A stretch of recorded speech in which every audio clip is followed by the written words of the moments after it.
The following is a Comfortably Zoned Radio Network production. My baby dolls, we're in the middle of April. Welcome to another episode of Genesis. As always, I'm your host, Ian Kahanowitz. And like I just mentioned, it's April, but it feels like February. And in fact, yesterday in Massachusetts, I saw it snow a little bit. I haven't seen snow. I've been here 25 years since I moved from my home in Brooklyn, New York, where all my family, and I always say my family and friends live. And I'll go up to this northern place, and it's snowing. And the Yankees are visiting the Red Sox, which they got creamed last night, 14-1. But that's baseball, and we're taking a break from baseball, and we're welcoming back another great guest. We had a great show with him last year. We're going to be doing boxing. Last year he wrote Max Baer and Bonnie Ross, Jewish Heroes of Boxing. And now he's written one of my favorite characters of all time, Rocky Graziano, Fists, Fame, and Fortune. And let me tell you, folks, even before I go into the book, even before I get Jeffrey back onto the show, it is a knockout. And I don't even hesitate to say, well-researched. You go back in time, and again, we spoke with Jeffrey that in the first half century, it was baseball or boxing as America's pastime. This is not only a story that epitomizes boxing, but it also epitomizes the change of heart, because Rocky Graziano is one of those stories where if you say people can't change in life, Rocky did. And, he meets a nice Jewish girl off of Ocean Parkway. He was pretty much a hoodlum, and we'll go into all that. And, of course, if you've seen the movie with Paul Newman in it, Somebody Up There Likes Me, which was in 1956, which I think Rocky endorsed. Again, it was off of his own autobiography. I think you'll get a good impression of what and who Rocky was. But in the meantime, I'm breaking for station identification. You are listening to the Comfortably Zoned Radio Network with the Zigzag Man, Ralph Tycho, and we got so much shows. Peter Golenbach's University, learning about baseball, Hal Bach on vintage sports, George Case doing Washington Nationals baseball. We got Ryan Rabinowitz. He's doing Minnesota and Los Angeles Dodger baseball. We got Bill Kashadis. He's doing Philadelphia ball. We got Nancy Finley, the niece of Charlie O. She's doing Oakland A's baseball. A lot of sports. We got vintage sports. We got football shows. And I love when we have to do boxing because, you know something, I really haven't followed boxing probably since Lennox Lewis was champ. After that, I had kids and, I don't know, pay-per-views and all this other stuff just didn't appeal to me. I mean, I think the last good rounds were with George Foreman and Mike Tyson and Holyfield, and I think after that somehow boxing fell off. But when we go to the heyday, Rocky Graziano, he's the man, and I'll tell you, as for Jeffrey Sussman, he's been around forever, man, a real New Yorker at heart. He has his own publishing firm. He teaches at NYU, which was his old alma mater, and I wanted to go to New York University. I wanted to go to their law school. Unfortunately, I didn't make it. I had to come up to Massachusetts, which, things just happen. And, his son married former Ricky Lake, his former daughter-in-law. She's an actress and, of course, talk show host. I know Ricky Lake on the TV for the last 30 years, I think she's been on. But, Jeffrey's been very successful, thank God, in his career. He's also written 2 very awesome books on boxing. We discussed last time how Jeffrey got involved with boxing, a scrawny kid, Jewish and like me.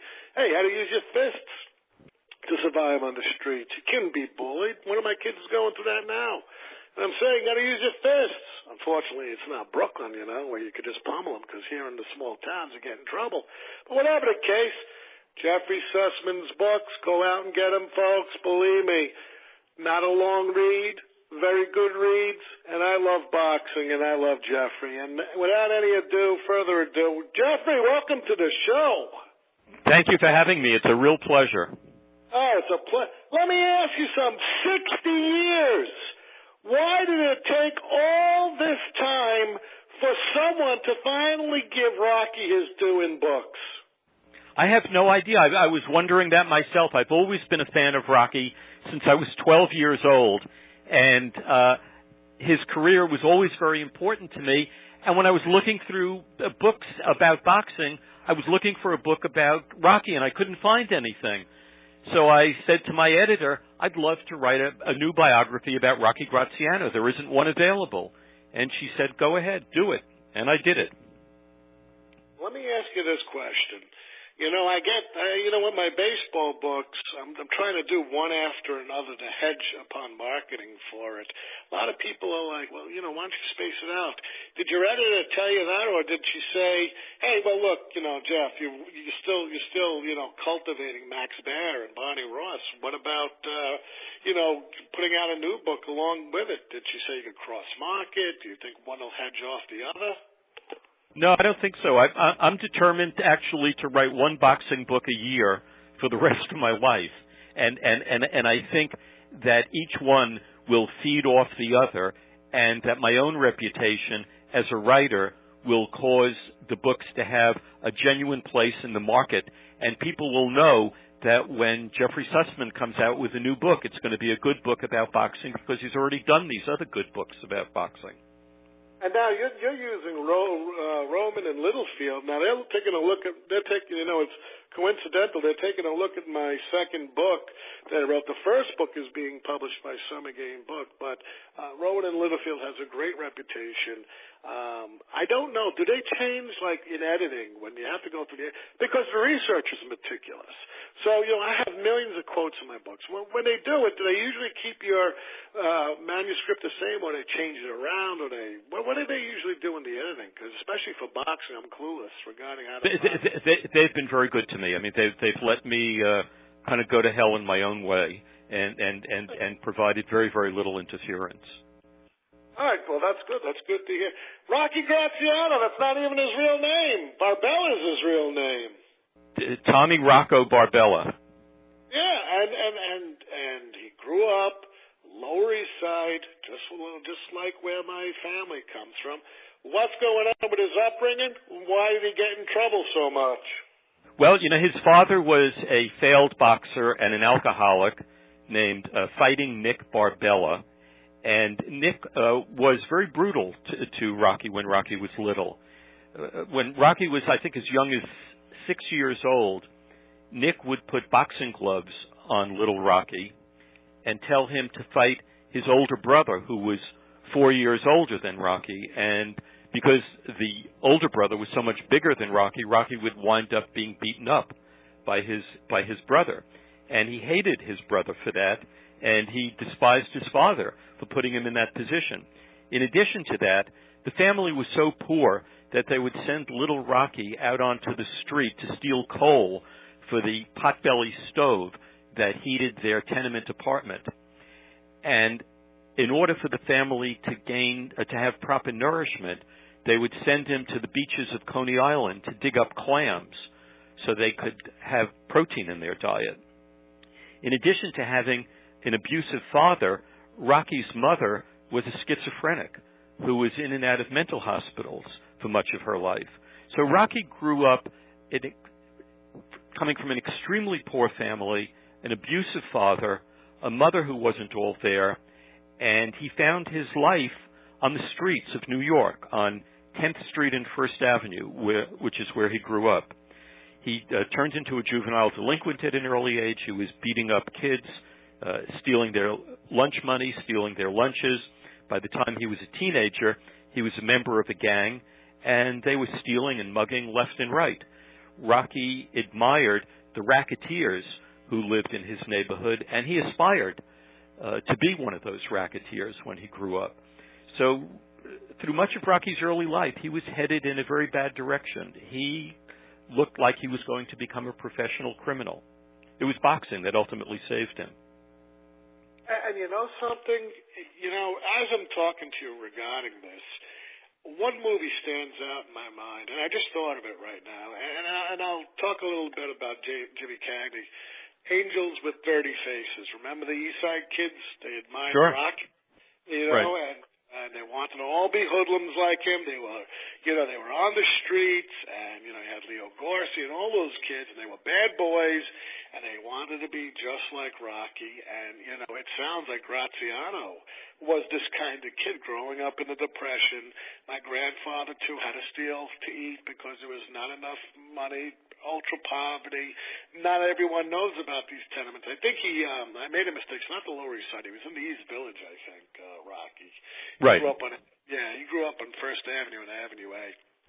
But these tenements didn't have bathrooms. They had a like a water closet in the hall. These things were grimy and dirty, and people lived on top of one another.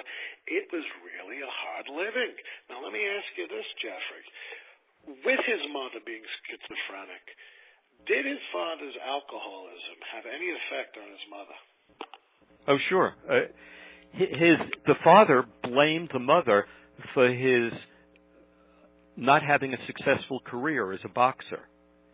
And he couldn't accept his own responsibility for his failure. He was always blaming other people, particularly his wife and young Rocky.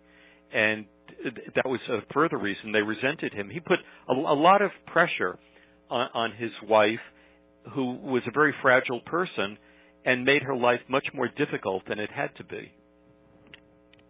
Let me ask you this about Rocky. Now, look, we know Rocky didn't like school, and my thing is, I love this because you highlighted it in the book.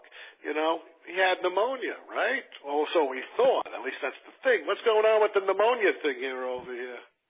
Well, he was. I think it was on the Tonight Show. And Rocky had a wonderful sense of humor as he grew up, and I think it was Johnny Carson who asked him why he had quit school in the 6th grade. And Rocky said, because of pneumonia. And Johnny said, you had pneumonia? He said, no, I quit school because I couldn't spell pneumonia. Yeah, I found that fascinating. Let me ask you something.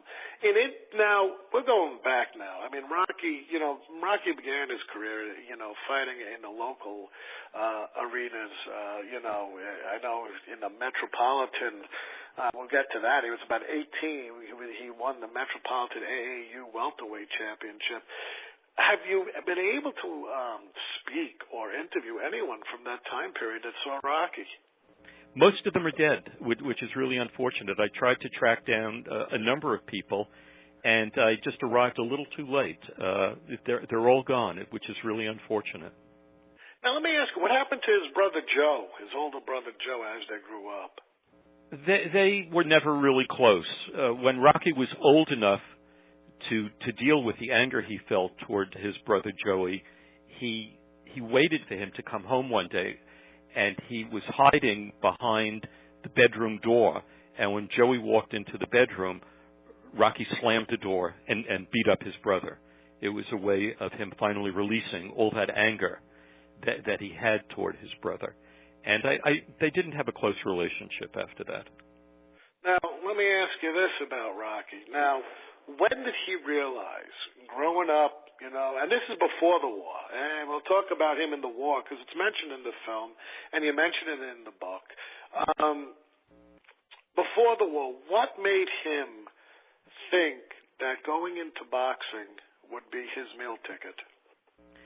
He had a friend named Terry Young who was on his way to becoming a very successful welterweight or lightweight boxer. And Terry Young was a member of his gang. And Terry encouraged him to take up boxing. He said, it's a way for you to make a few bucks. And if you learn to box, you could actually do quite well with it. And Rocky was reluctant to even bother. He didn't want to put on gloves. He didn't want to train. He didn't want to do anything. But he got involved in it, and he started doing very, very well. He surprised himself that he liked it and that he was good at it. And let me ask you this. He would go again, but back at Stillman's gym again. We talked about that in the first show. But fight manager Irvin Cohen, another nice Jewish boy, he was very skeptical of Rocky. Well, what happened is Terry Young introduced Rocky to Irving Cohn at Stillman's gym. And Irving said to Rocky, "So I hear you want to be a fighter." And Rocky said, "That's right." And Irving looked at him and he said, "You know, you're a very handsome young man. You're actually too pretty to be a boxer. If you become a boxer, you're going to lose your good looks. Your face is going to get messed up." And Rocky said, "I don't care." So Irving put him in the ring with Terry just to see how he would do. Rocky was a terrific street fighter, but being a good street fighter doesn't mean you're going to be a good boxer. And Terry Young was a very adept boxer. And Terry Young flattened Rocky a couple of times, much to Rocky's surprise. And Rocky wasn't able to land any punches. He was throwing these wild punches, and Terry would duck and weave, and none of them would land.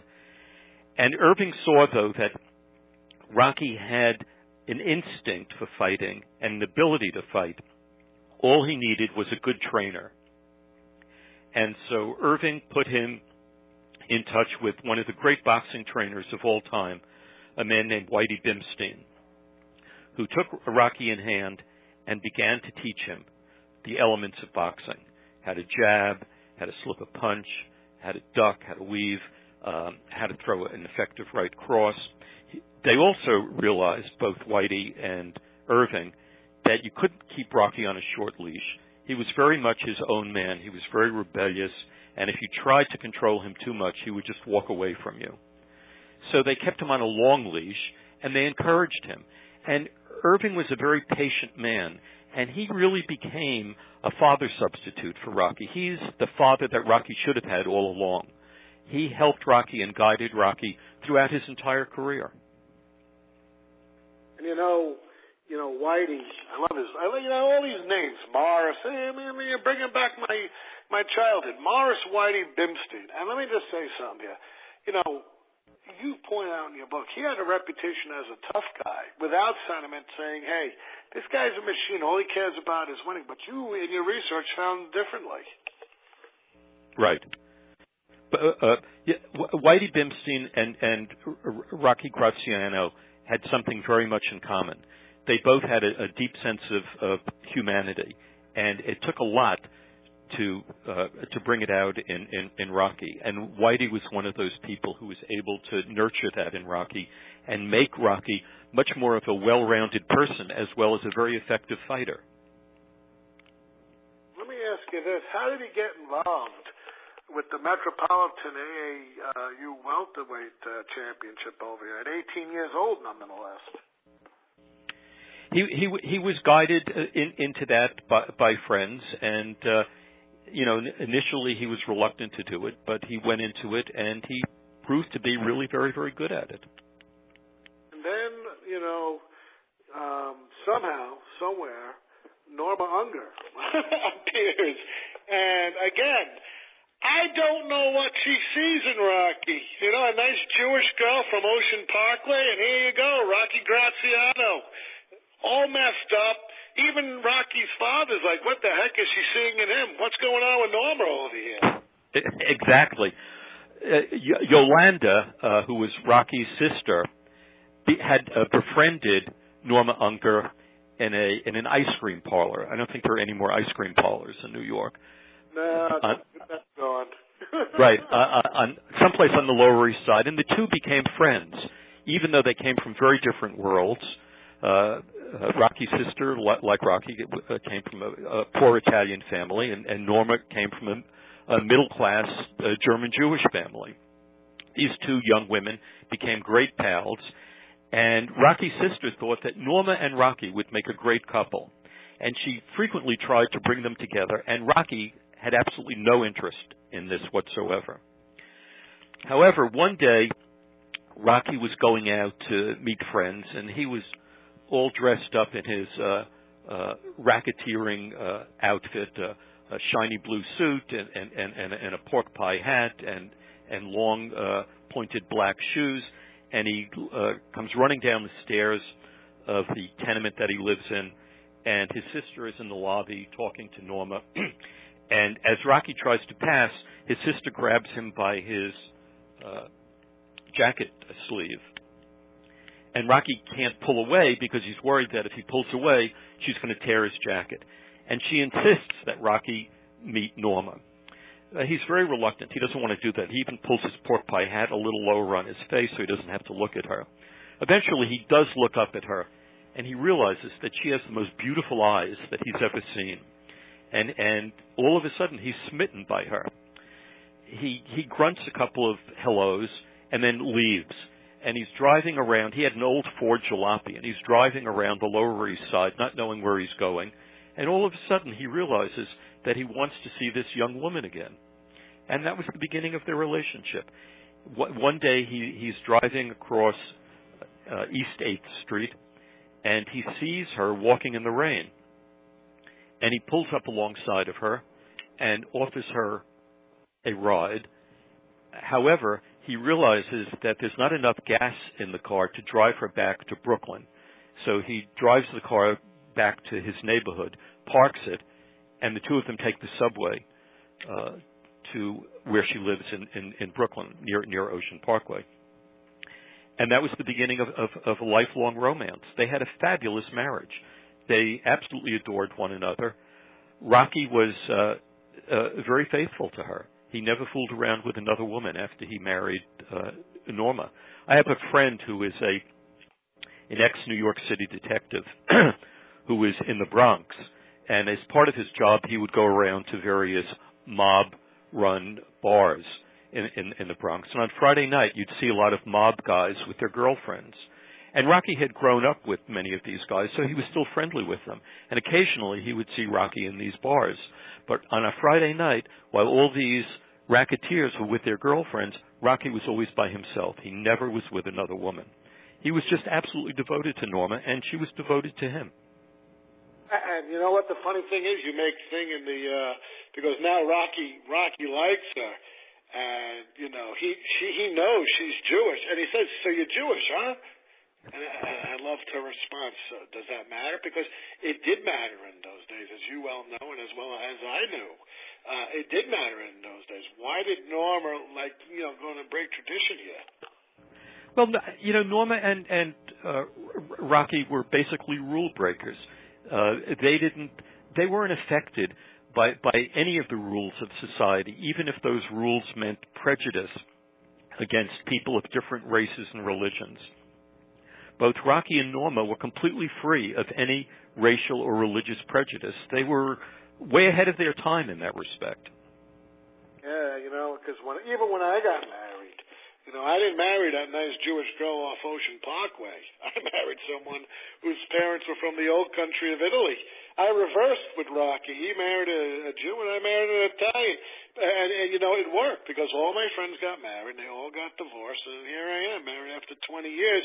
And I always kid around my wife. I showed her the movie with Paul Newman and she thought it was cute. But now, even when he started amateur fighting, he still was stealing.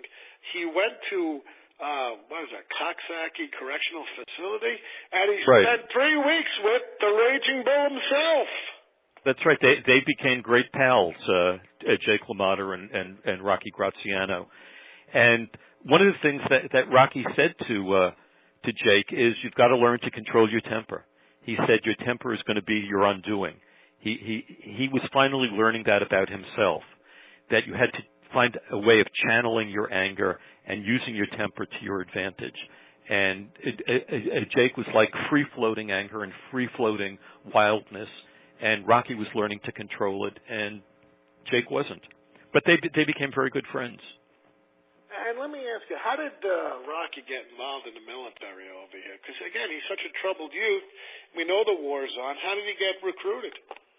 Well, he was drafted, and his mother thought, well, finally, he's going to get some discipline, and the Army's going to straighten him out, and he'll get on a narrow path of doing the right thing. When Rocky got into the Army, he didn't obey rules, just like he didn't obey rules before he got in the Army. When Reveille blew in the morning, everyone had to get up except Rocky. He would stay in bed till 9 or 10 o'clock. At night, when taps were blowing and everyone was getting in bed, Rocky was out trying to have a good time. Finally, he was called before one of the commanding officers I think it was at Fort Dix in New Jersey, and the guy challenged Rocky, and he said, "You think you're a tough guy, huh?" And Rocky flattened him and realized he had made a terrible mistake and went AWOL. While he was AWOL, he went back to Stillman's gym, and Irving was going to set him up for some fights. But Rocky knew that the military police were looking for him, and he couldn't use the name Tommy Rocco Barbella, which he had been using. He needed another name, and so he took the name of Rocky Graziano, which was the name of a fellow that his sister was dating. And I think the original Rocky Graziano wound up in jail, so Rocky figured he doesn't need the name, I'll take it. And I think he had 8 fights before the military police finally caught up with him. And after they caught up with him, he was tried and sentenced to a year at Leavenworth Barracks, where he wound up on the boxing squad there, and he had a very good trainer, and he really was able to hone his boxing skills while serving time at Leavenworth. And when he got, didn't he, when he went AWOL, but didn't he get an honorable discharge? No, he didn't get an honorable. No, I don't think so. I think he had a dishonorable discharge. Yeah, he had a dishonorable. But when he came back home and stuff like that, he was walking with Norma one day. And by the way, I do want to say, Norma, and I think the film points out, and his daughter, never wanted to see him fight live. It was even unbearable for her to listen to him on the radio when they announced his fights. That's how Norma never went to any of his fights. She couldn't bear to see him hurt in any way. And when his fights were being broadcast on the radio, she'd have to turn it off after a few minutes or go into another room. But she was always there for him when he came home, and she was like a nurse to him. She would, wash his face and hug him and take care of him. But she loved him so much she couldn't bear to see him hurt. Let me ask you this question. It's so tough being a fighter, as you know, being, researching this for so many years. And just, even at the end of Rocky's career, fighters just don't know when to quit. Muhammad Ali is a great example. I mean, even after he loses, he's still fighting in the early 80s, nearing 40. My question is, in your research, did you come across anything that Norma wanted him to give it up and get a real job rather than getting beaten the crap out of almost every night? She understood that this was what was Rocky's life, and she also saw what had happened to Rocky's father, who had given up his boxing career and the anger that he turned on himself and his family because of it. So she realized that even though Rocky could potentially get very badly hurt, this is the life that he had chosen, and that she in no way would be an obstacle to that, even though she couldn't bear to see him get hurt and couldn't attend any of his fights. Now, you know what?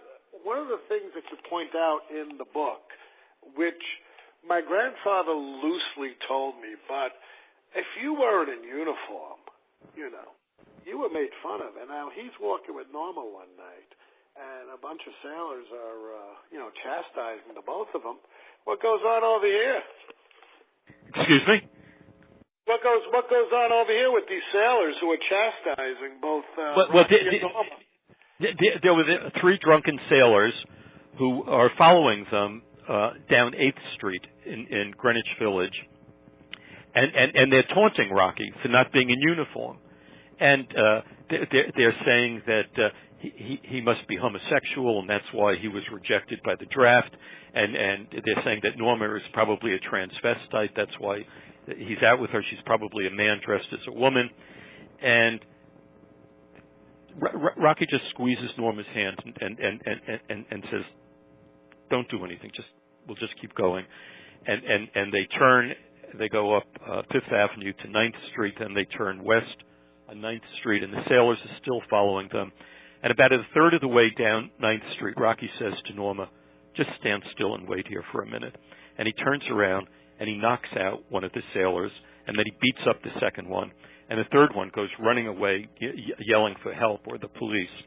And Rocky goes back to Norma, grabs her hand. Two of them take off running. They run down to 6th Avenue, and they go to the subway and get on the subway and head back to Brooklyn. Yeah, I mean, an amazing story. And you know, Sam, when I look at this, you know, it was really Norma who changed his whole perception. And, you know, she's like, you know, this goddess who comes into his life.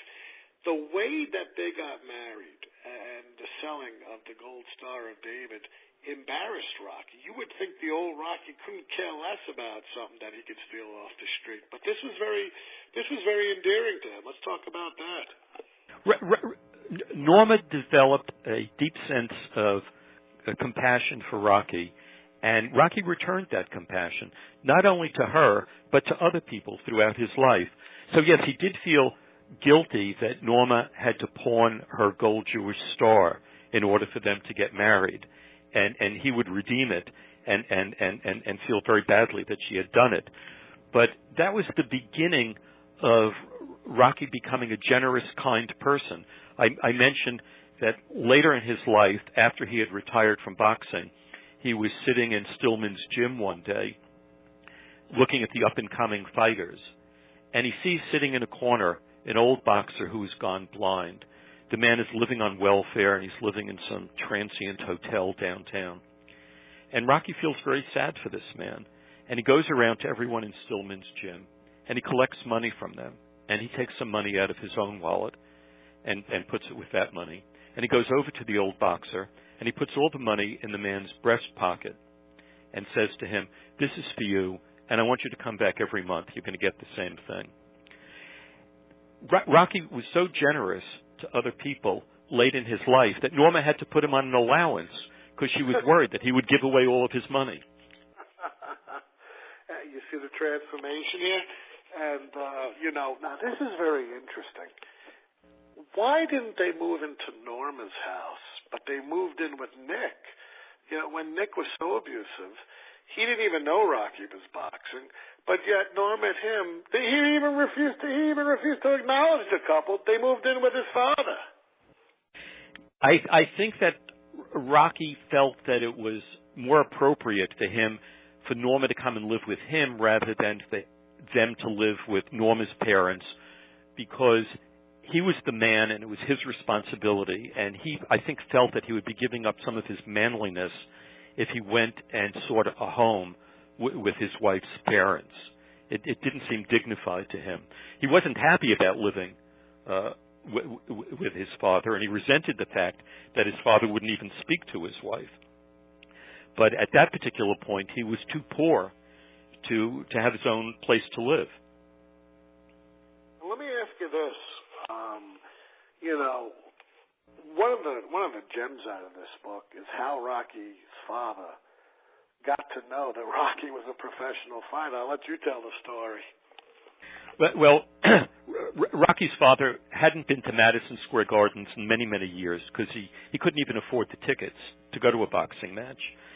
And Rocky was fighting at Madison Square Garden, and he gave his father 2 tickets to come and see this bout. And Nick Barbella, at that time, didn't know who Rocky Graziano. He heard of Rocky Graziano, but he didn't put 2 and 2 together. He didn't know that Rocky Graziano was his son. He still thought of his son as Tommy Barbella. So he gets 2 tickets from Rocky to go to a fight at Madison Square Garden to see someone named Rocky Graziano fight. And the father sells one of the tickets and uses the money to go to a bar and have a few drinks. After he has a few drinks, he goes over to Madison Square Garden, uses the ticket to get in. He's watching the fight, and all of a sudden he realizes that Rocky Graziano is his son. And he sees his son win, and he can't believe it. And after the fight, Rocky is in his dressing room, and his eyes are closed. He's getting a rub down. I think it was from Whitey Bimstein. And he opens his eyes, and there's his father standing over him, and the tears are coming down his father's eyes. And it was at that moment also that Rocky was able to forgive his father for all the abuse that he had suffered as a child. He understood why his father had been so abusive to him, and he could see the kind of forgiveness that his father felt for him and that he felt for his father at that moment. It was a very touching scene. And after that, their relationship becomes a heck of a lot better. In fact, his father poses with him, I think, in a few photographs with Rocky. Yeah, there's a photograph of the two of them with their arm around each other. Yeah. And you know something? Because you're talking about an abusive father, a hoodlum gone bad, and now all of a sudden, the reasons why he was the way he was and the upbringing is all coming, circular now, and things are just changing for Rocky, and his good fortune's changing as well. Let me ask you this about Rocky. We know he did not like to train in the early years. Did he ever just say and accept, hey, training's the way to go, I'm going to have to train? Did he like it during his boxing career, or did he think it was a waste of time? He thought, hey, you got the mechanics. There's no way to keep training regarding that. Rocky never liked training. He hated anything that was a regiment that he had to endure. That was always part of his rebellious nature.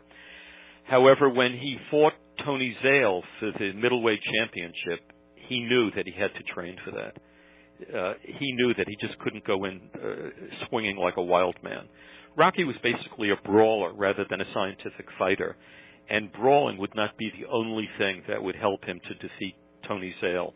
He needed to have some specific strategy and tactics, and the only way he could develop that would be through a certain amount of training. So he trained somewhat, but not probably as much as he should have, but it was still a vast improvement over what he had been doing in the past. Now, by the time he got to Tony Zale, his record, look at his record. 43, 6-5. I think Marty Servo was he technically knocked out. He didn't actually, knock him out. But my thing is, when he fought, and there's a trilogy here with Zale. It would be Zale 3 times, and I'd like to talk about these fights because these fights were, if you would see it on TV and you paid for it, you get your money's worth. Absolutely. Let's talk about the 3 fights with Tony Zale and what happened here. Well, in the first fight with Tony Zale, Rocky lost that fight, but he battered Tony Zale so badly that Tony Zale had to go to the hospital after that fight, and Rocky hardly had a mark on him. Yet it was a fight that Rocky lost. In the second fight, it was just the opposite. Rocky looked like raw hamburger midway through that fight, and Tony Zale didn't seem to have a mark on him.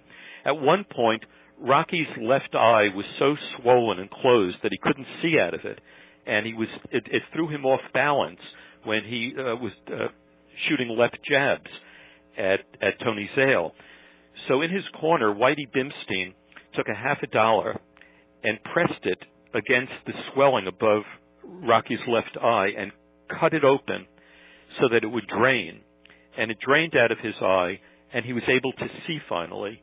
And in that fight, he knocked out Tony Zale and became the middleweight champion of the world. When he arrived back at Grand Central Terminal after that fight, he was met by a row of cars that was sent by friends and the mayor, and he had a parade going all the way down Fifth Avenue to the Lower East Side, where he grew up, in the East Village rather, and people came pouring out of their apartment buildings cheering him. He was the hero of the neighborhood. It was for Rocky the culmination of everything that he had dreamed of accomplishing as a fighter. And it was also after that fight that the need to really brawl and to be in the ring began diminishing in Rocky. He had achieved what he had always wanted to achieve, and once the goal was reached, the motivation for going forward became much less than it had been in the past. And in his third fight with Tony Zale, he really didn't put up very much of a fight. He went through the motions more than anything, and Tony Zale won that fight. But it didn't seem to matter to Rocky anymore. He had won the championship. He had achieved what he wanted, and he was beginning, I think, to think, of what he would do after boxing. You know, and again, we have an issue that comes up between the second and third fight with Tony Zale here. And what it is that there was a bribe to Rocky, and right. Rocky denied the bribe. Why would the New York Association of Boxers suspend him, expel him? He didn't accept the bribe. Why would they do that for stool pigeon on him?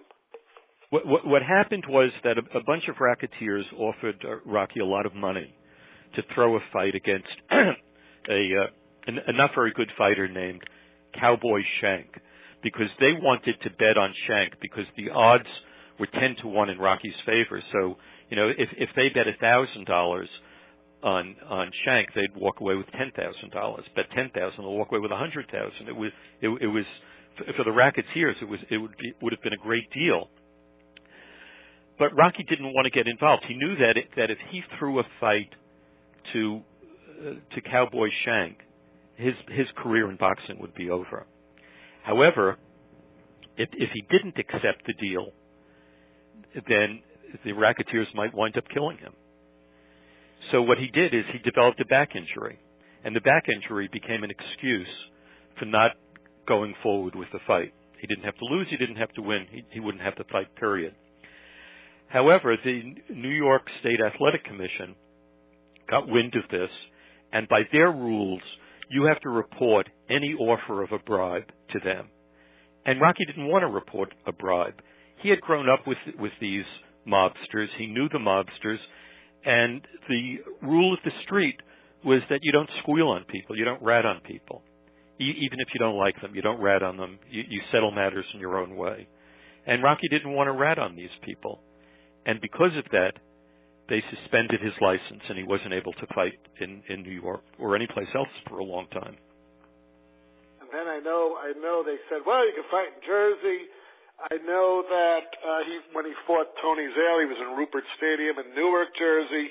And right. then, of course, you know, when he won the the championship, he was in Chicago Stadium. And you know something, I actually looked at the Chicago Sun Tribune, which you quoted as a source, and I saw that, because I have newspapers.com, and it was huge. It was huge when he knocked out Zale. But then he loses to Zale, and again, he continues a winning streak, but he doesn't go up for the world middleweight title again until Sugar Ray Robinson about 7 years later. Right.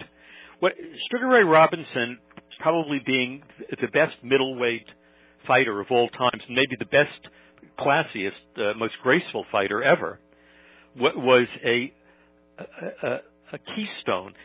He was the fighter against whom all ambitious fighters measured themselves. And Rocky wanted to test himself against Sugar Ray. He demanded of Irving Cohn that he get him a match with Sugar Ray. And Irving didn't want to do it because he felt that Rocky would probably lose. But Rocky didn't care. He wanted to test himself against Sugar Ray, and he tested himself, and he lost by a knockout. However, after that fight, he and Sugar Ray became very good friends. And Sugar Ray said that the hardest punch he ever received in the ring was thrown by Rocky Graziano, and he was worried at one point after receiving that shot that Rocky might actually knock him out. And you know, good fortune smiles on him again, and then he lost to Chuck Davey about 5 months later, almost to the date. And then after that, hey, he's on TV. He's becoming Mr. Showman. Right, exactly. He had a show with the great comedian Henny Youngman.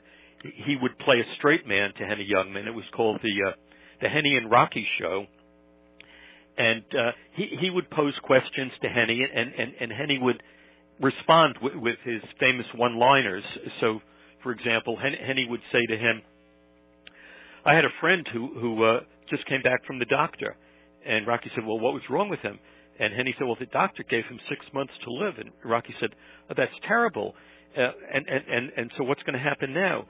And Henny said, well, my friend said to the doctor he couldn't pay the bill, so the doctor gave him another 6 months to live. Yeah, I mean, you know, and did he do commercials also, like toothpaste commercials? And he became the spokesperson for Post Raisin Bran. He was the spokesperson for Lee Miles Transmissions.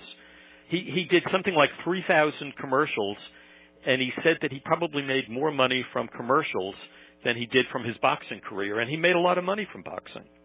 Yeah, and that's one thing my grandfather said. You know, they always had Rocky on in the 1950s, either doing, you know, cereal commercials or toothpaste commercials, and you know, he became a character of his in itself. You know, the quintessential, you know, fighter now, retired and being like the funny man. Now let me ask you this: his autobiography, compared with the research he did, and looking at his autobiography, because I know he did it with Roland Barber, and right.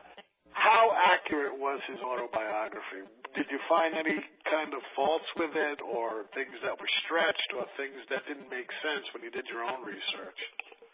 Well, his autobiography only goes up to his winning the middleweight championship against Tony Zale. It doesn't deal with his career after that. And he kind of smooths over some of the rough parts of his early life. He doesn't go into the extent of how angry and vicious he was as a teenage delinquent and aspiring hoodlum. But otherwise, I found it to be a very accurate rendering of his life. And now we're coming to the movie, and two of the things surprised me here. Number one, a lot of people don't know who Montgomery Clift is. And number two, James Dean might have been able to play him also if he didn't get into an auto accident. What's going on in preparation for the movie? Somebody up there likes me. Well, that was very interesting because James Dean at the time was one of the hottest young actors in Hollywood, and he had been signed to play the role of Rocky Graziano, which I think would have been a mistake because Dean was blonde and Nordic looking. You know, he could have played an SS officer, but not a Southern Italian prize fighter. And then the role was, after Dean died, the role was offered to Montgomery Clift, and he turned it down. I guess because he had already played a prize fighter in From Here to Eternity. Yes. And Paul Newman had played an old prize fighter on a TV drama. I think it was one written by, based on a story by Ernest Hemingway. And Paul Newman's career had been going no place up until that time. He had appeared in a movie, I think, called The Silver Chalice, which bombed, and it looked like his career was coming to a quick end. And Newman had always been the second choice to James Dean in a number of early films and television broadcasts. And it was ironic that finally Paul Newman got a chance to play a part that should have gone to James Dean, but didn't because of his death. And Paul Newman was superb in the role. He lived with Rocky Graziano for a number of months. He learned to talk and walk and act like Rocky Graziano. He went to Stillman's gym and learned to box like Rocky Graziano. As a matter of fact, the movie Somebody Up There Likes Me is the only cinematic scenes we have available to us of Stillman's gym. Stillman's gym, which was knocked down, I think, in 1958 or 59, I think. There are no films of it except in that movie Somebody Up There Likes Me. And the movie proved to be a great hit. It won all sorts of awards, and it made Paul Newman a great star. And Paul Newman and Rocky Graziano remained friends for the rest of their lives. But before the movie was made, I should say that Rocky was also a co-star of the Martha Raye Show on television, which ran for 3 years. And it was interesting the way he got that part. Nat Hiken, who created a lot of famous television shows, such as Sergeant Bilko, the Phil Silver Show, and other shows, had created the Martha Raye Show, and he went with another producer and the advertising agency people, and they were looking for someone who could play Martha Raye's boyfriend. And one of them said, we need to get a dumb guy, a guy who can't talk too well, but who has a sense of humor. We need to get someone like a Rocky Graziano. And then somebody said, well, why don't we get Rocky Graziano? So Nat Hiken went over to Stillman's gym, and he saw Rocky there, and he said, do you have an agent? And Rocky said, I don't have an agent, but I have a friggin' manager, and he's over there. His name is Irving Cohn. And Hiken went over and spoke to Irving, and then came back and spoke to Rocky, and they told him that if they'd like him to try out for this part on television. And they told him, even if you can't remember all your lines, just improvise. Say what you think would be appropriate to say at that time. And he proved an absolute natural. He was just born to play this part. And he was so well liked and drove up the ratings so much that after a few months they doubled his salary. And he became a very good friend of Martha Raye. And the public didn't know at the time that Martha Raye was completely illiterate. She could neither read nor write. She had to memorize her lines that were being fed to her before each show.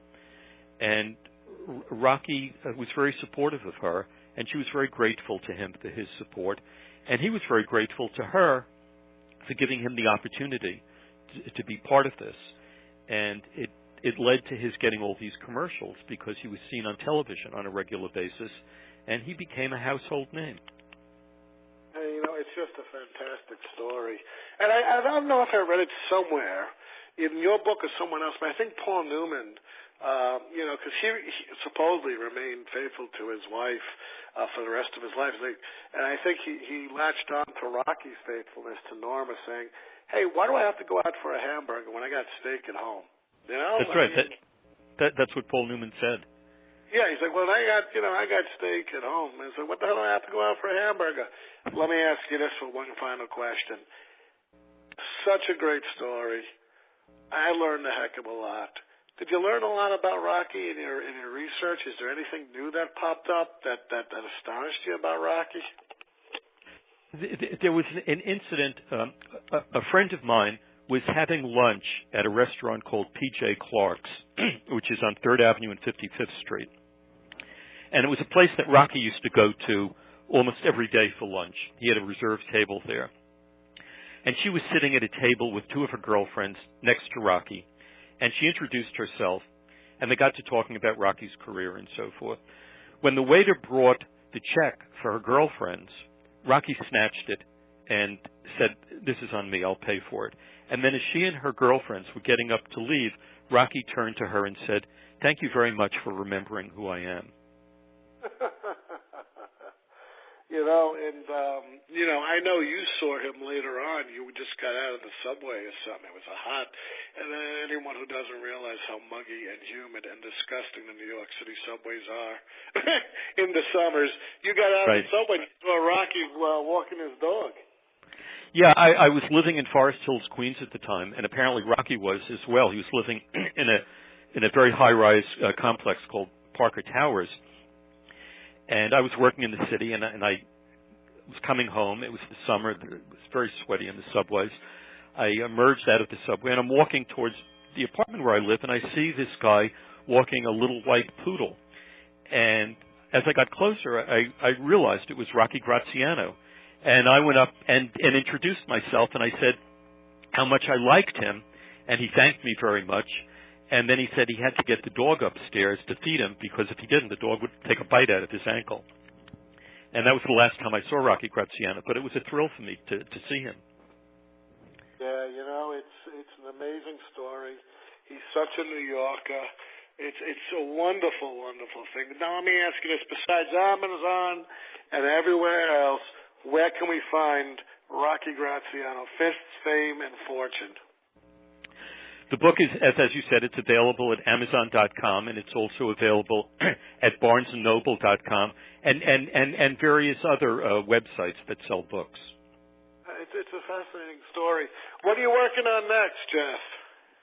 I'm working on a book about boxing and the mob. Oh, perfect. When's that slated to come out? Same time next year? Approximately, yes. Oh, we'll get you back on the show. I always love having you on the show. Wonderful, and I love being on it. Oh, it's such a pleasure. Hang on. I'll talk to you about a minute after I get off the air here, so hang on for a second, Jeff. Folks, I had such a good time with Rocky today. Rocky's story is just one of those things that I can just go on and on. Go out, get the book. It's by Roman and Littlefield. Jeffrey Sussman's the author. Thank you, Jeffrey, for being on the show today. As always, I'm Ian Kahanowitz, in for the Comfortably Zoned. I talk about Rocky. I'm starting to sound like Rocky.